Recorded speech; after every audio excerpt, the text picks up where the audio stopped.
Hi friends, మీకు ఈ video నచ్చితే లైక్ చేయండి, సబ్స్క్రైబ్ చేయండి. ఆ దేవుడి దగ్గరికి వెళ్ళి మీ అందరినీ సంతోషంగా ఉండమని అమ్మ కోరుకుంటుంది.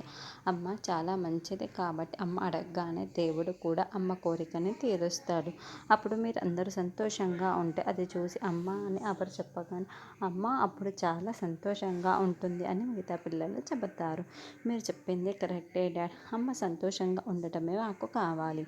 అమ్మ దేవుడి దగ్గరికి వెళ్ళాలి డాడీ, తీసుకోండి అస్తికలు అని వాటిని అమర్ చేతిలో పెట్టేస్తుంది. పిల్లలందరూ అలా మాట్లాడుతూ ఉంటే అమర్ మాటలు విని ఆరో అక్కను ఏడుస్తే వెళ్ళి అమర్ అంజుని హగ్ చేసుకొని ఎవుదారుస్తూ ఉంటాడు. గార్డెన్లో కూర్చున్న ఆరు ముసుముసు నవ్వుకుంటూ ఉంటే నీ నవ్వులకి కారణం ఏంటో అని గుప్తా గారు అడుగుతూ ఉంటారు. అంజు అలా మాట్లాడేసరికి అంజుని ఒక్కసారిగా హగ్ చేసుకోవాలని అనిపించింది. అంజు అంటే ఆరు అంటూ అంజు ఎంత బాగా మాట్లాడిందో, ఆయన ఎంత బాగా మాట్లాడాలో అని అంజు చెబుతుంటే అప్పుడు నువ్వు ఆత్మవని అందరికీ తెలిసిపోవును అని గుప్తా గారు అంటారు. అయినా ఇది ఏంటో గుప్తా గారు ఎందుకు ఇలా చేస్తుందో, నేను ఎందుకు ఇలా బాధపడాల్సి వస్తుందో అర్థం కావటం లేదు అని ఆరు అంటే నువ్వు పూర్వజన్మలో ఏదో పాపం చేసుకున్నావు, దాని ఫలితం ఇప్పుడు అనుభవిస్తున్నావు. కానీ నేను ఏ పాపం చేసుకున్నాను, ఏ బాధలు అనుభవిస్తున్నాను అని గుప్తా గారు అంటారు. దాంతో ఆరు టెన్షన్ పడుతూ ఉంటే నేను ఏ తప్పిదం చేశానో నాకు అవగతం అయినది. నువ్వు ఇక్కడ ఉంటావని అడిగినప్పుడు నేను ఓకే అని చెప్పాను కదా, అప్పుడు నా అమ్ముకులికం పోయేలా చేసావు కదా, నేను నీకు సహాయం చేసినందుకే నేను ఇలా శిక్షని అనుభవిస్తున్నాను. నేను నిన్ను మా లోకంలో తీసుకువెళ్ళి అక్కడ వదిలివేసిన పిమ్మట నేను విశ్రాంతి గృహంలో వెళ్ళి చిల్లవుతును అని గుప్తా గారు పాటలు పాడుకుంటూ ఉంటారు. ఉన్నట్లుండి గుప్తా గారు యమహో యమ ఆహా నిల్చుండడంతో ఏమైంది గుప్తా గారు అని ఆరు టెన్షన్ పడుతూ ఉంటుంది. అస్థికలు దొరికిన పిమ్మట ఏమి చేద్దరు అని అంటే నా ఫోటో ముందు పెట్టి పూజ చేస్తానని ఆరు అంటుంది. అప్పుడే ఆరుకు గుర్తుకోవచ్చు, అయ్యా బాబోయ్, ఇప్పుడు నా ఫోటో మళ్ళీ మిస్సమ్మ చూసింది అంటే చాలా పెద్ద ప్రాబ్లం అయిపోతుంది కదా. పరుగులు పెడుతూ తలుపుల దగ్గరికి వచ్చి చాటుగా ఏం జరుగుతుందో అని గమనిస్తూ చూస్తూ ఉంటుంది. అప్పుడే మనోహరి కారులో ఇంటికి వచ్చేస్తుంది. నా కర్మ ఈ మనోరూపంలో లోపలికి వెళ్తుంది, వెళ్ళు మనోహరి వెళ్ళు అని ఆరు చెప్పుతూ తనకు తానే చెప్పుకుంటూ ఉంటుంది. అప్పుడే అమర్ అస్థికల కుండ పట్టుకొని మెట్లు దిగి కిందికి వస్తుంటే అమర్ అస్థిక ఎక్కడి వచ్చాయని నాకు కనపడలేదు కదా అని మనోహరి చాలా షాకింగ్గా అడుగుతుంది. అస్థికను అంజునే తీసింది అని అమర్ చెప్పటంతో అంజునా, ఎందుకు తీసింది అని మనోహరి అంటుంది. అలా అడుగుతున్నావు ఏంటి మనోహరి, మళ్ళీ వాళ్ళ అమ్మని దూరం చేసుకోవడం ఇష్టం లేదు కానీ అంజు తీసి ఉంటుంది అంతే కదా అమర్ అని సదాశివ్ అనడం. అవును అని అమర్ అంటాడు. పోనీలే, అస్థికలు దొరికాయి కదా, ఈ 3 రోజులు జాగ్రత్తగా కాపాడుకొని తర్వాత గంగాలో కప్పేస్తే పని పూర్తయిపోతుంది అని మనోహరి సంతోషంగా చెబుతూ ఉంటుంది. పైశాచిక ఆనందం పొందుతుంది ఈ బాలిక అని గుప్తా గారు అంటారు. ఆమె అస్థికలు దొరికాయి కదా కాబట్టి ఆరు ఫోటో దగ్గర పెట్టి పూజ చేద్దామని నిర్మలం అనడంతో ఈ ముసలిదొకటి నా ప్రాణానికి ఆ ఫోటో ముందు పెట్టి పూజ చేసి ఉదయం వచ్చిన కళ నిజమవుతుంది అని మనోహర్ టెన్షన్ పడుతూ ఉంటుంది. ఉండు, ఇప్పుడే వెళ్ళి ఫోటో తీసుకొని వస్తాను అని నిర్మలమ్మ అంటే వద్దమ్మ అని అమర్ అంటాడు. ఎందుకు వద్దు అని సదాశివం అంటాడు. ఇప్పుడు ఆరో ఫోటో ముందు పెట్టి ఈ అస్థికల్ని మనం పూజ చేస్తే పిల్లలందరూ బాగా డిస్టర్బ్ అయిపోతారు.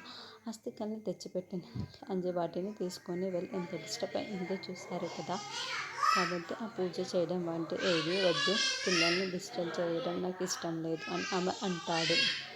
నిన్నటి నుండి పిల్లలు చాలా బాధపడుతున్నారు. ఆరో అక్కని తలుచుకుంటూ చాలా చాలా బాధపడుతున్నారు. కాబట్టి వాళ్ళ ముందు ఇలాంటి చేయకపోవడమే మంచిది అని బాగా అంటుంది.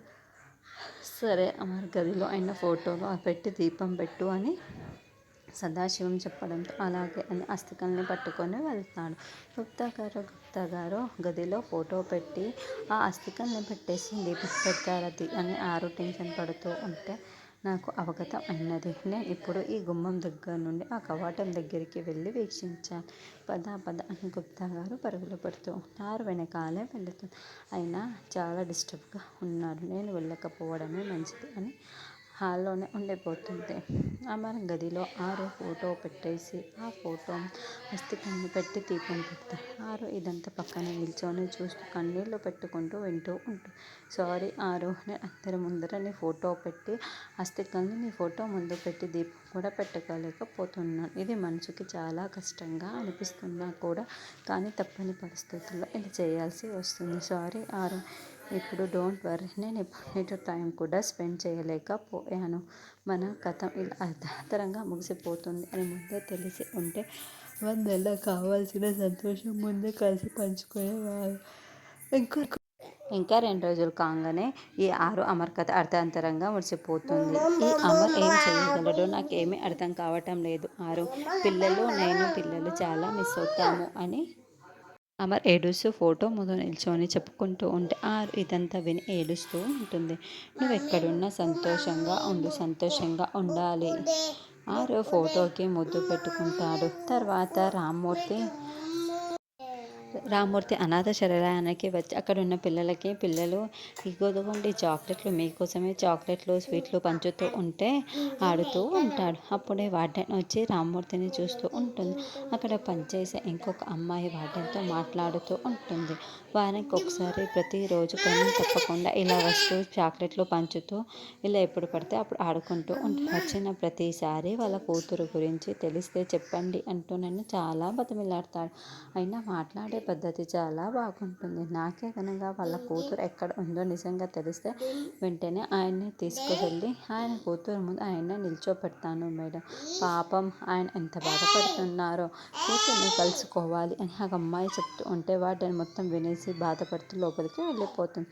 ఏమైంది మేడం, ఉన్నట్లుండి బాధపడుతూ ఇలా లోపలికి వచ్చేశారు, నేను ఏమైనా తప్పుగా మాట్లాడానా అని ఆ అమ్మాయి లోపలికి వచ్చి ప్రశ్నిస్తూ ఉంటే నువ్వు తప్పు చేయలేదు, తప్పు చేసినా నేనే ఎదుర్కోలేక అక్కడ నిల్చుకోలేక ఇక్కడికి వచ్చేసాను అని వార్డెన్ అనటంతో ఏం మాట్లాడుతున్నారు మేడం, మీరు తప్పు చేయడం ఏంటి, అసలు ఆయన కూతురు ఎవరో కూడా మనకు తెలియదు అని అమర్ అనడంతో ఆయన కూతురు ఎవరో నాకు తెలుసు, అయితే ఆయన కూతురు గురించి ఆయనకు నిజం చెప్పమని అమరేంద్ర గారికి మాట ఇచ్చాను. ఇచ్చిన మాట తప్పలేక ఆయనకి నిజం చెప్పలేక నాలో నేల కుమిలిపోతున్నాను. అసలు ఏం జరిగింది అంటే వార్డెన్ చెబుతూ అప్పుడే రామ్మూర్తి మొత్తం వినేసి అక్కడికి వస్తాడు. ఏంటి మేడం, నా కూతురు గురించి నాకు చెప్తే అమరేంద్ర గారు మీ దగ్గర మాట తీసుకున్నారు, మా అల్లుడు ఎందుకు అంత మాట తీసుకున్నారు, కూతురు విషయం నాకు తెలియదు, ఎందుకు ఆయన మాట అసలు ఎందుకు అలా అన్నారు ఆయన చెప్పారు కదా, చెప్పండి మేడం, మీరు ఎందుకు నా కూతురు ఎక్కడుందో నాకు చెప్పండి మేడం అని రామ్మూర్తి బతిమలాడుతూ అడుగుతూ ఉంటాడు.